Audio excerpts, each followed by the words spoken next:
Vous pensez que Mathilde a éclipsé toutes les James Bond girls hier soir à l'avant-première de Spectre? Ça tombe bien, nous aussi.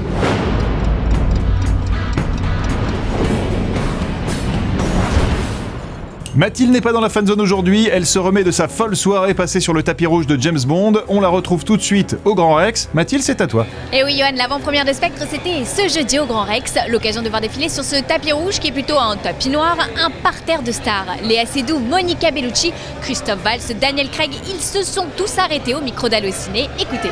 Hello. Hello, how are you? Bonjour. Bonsoir.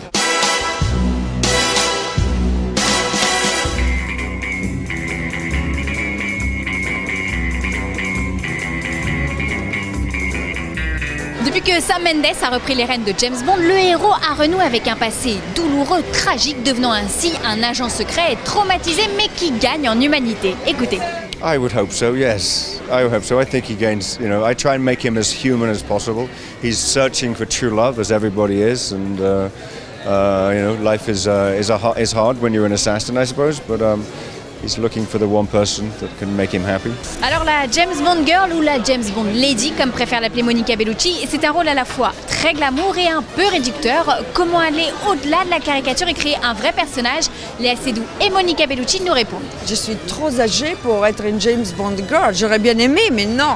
Du coup, je suis une James Bond lady, une James Bond woman et une James Bond mûre pour la première fois dans les bras de James Bond.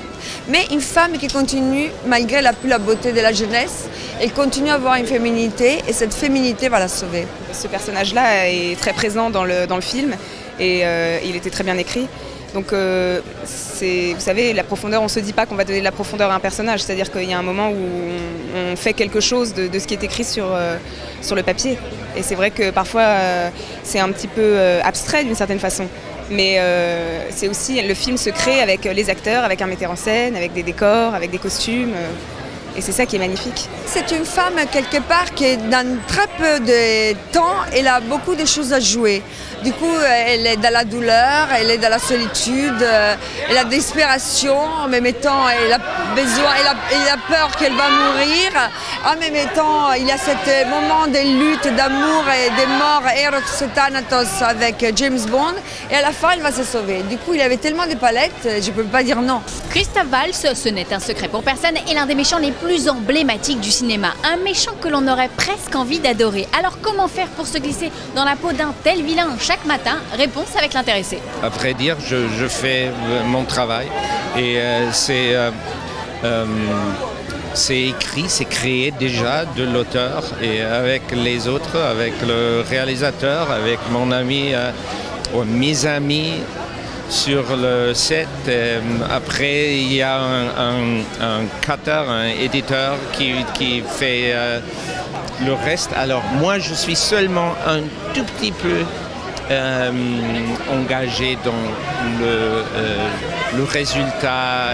Voilà, Spectre, c'est à retrouver dès mardi 10 novembre dans vos salles à partir de 18h. Le dernier opus de Sam Mendes et peut-être bien le dernier de Craig qui a quand même laissé planer le mystère.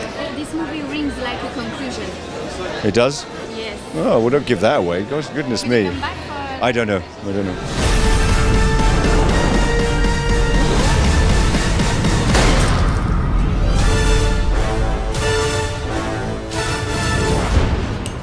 Aussi fruité que le casting des Gardiens de la Galaxie numéro 2 qui a recruté la Frenchie Pomme Clémentieff, voici les news en bref. Harry Potter et l'enfant maudit, ça vous dit quelque chose? On vous en parlait dans l'épisode 470 de Fanzone. La pièce de théâtre qui débutera en mai 2016 se dévoile un peu plus. L'histoire se déroulera 19 ans après la fin du dernier film et sera centrée sur Albus, le fils aîné d'Harry. Le jeune garçon, constamment en train de lutter avec un passé trop encombrant, fera front avec son père pour échapper aux ténèbres. Reste à savoir les noms des comédiens qui se glisseront sous la cape de nos sorciers préférés, car si l'on salue le retour d'Harry Potter, on reste néanmoins sceptique à l'idée que le rôle soit tenu par un autre moldu que Daniel Radcliffe. Affaire à suivre. Après une première édition pleine de succès, le festival Armageddon reprend ses quartiers à l'espace Lolaire d'Oloron-Sainte-Marie les 7 et 8 novembre prochains. Parrainé par Miko, cette nouvelle édition s'adresse à tous les amoureux de science-fiction et de pop culture. L'occasion pour le public d'aller à la rencontre d'artistes venus de tous horizons, de cosplayers en tout genre et d'accessoires mythiques. Ne cherchez plus la DeLorean ou la Torino de Starsky et Hutch, elles vous attendent là-bas. A noter que le festival se clôturera en musique le temps d'un concert où seront repris des thèmes cultes cultes tels que Star Wars, Harry Potter, Game of Thrones ou Jurassic Park. Les fonds récoltés lors de ces 2 jours seront ensuite reversés à une association. Alors vous savez ce qu'il vous reste à faire, rendez-vous à Oloron-Sainte-Marie pour 2 jours de folie. Aujourd'hui dans le courrier des fanzoniens, on salue Mado qui nous met un gentil message et demande des nouvelles de la série Krypton. C'est vrai que depuis l'annonce de son arrivée possible, la série sur les cités d'Argo et de Kandor était restée muette. Sauf que récemment, David Goyer, dont on vous a parlé vendredi, a donné des nouvelles de la série qu'il développe. Pour lui, l'intrigue se situera 200 ans avant le film Man of Steel et détaillera la culture, la société et les guildes de la planète Krypton. Goyer a précisé que la série était encore en cours d'écriture et que son destin n'était pas du tout assuré. On est prévenu Mado, il va falloir croiser les bras. Fanzone, c'est fini pour aujourd'hui, mais vous pouvez nous retrouver sur YouTube en vous abonnant à la chaîne Fanzone et la chaîne Allociné.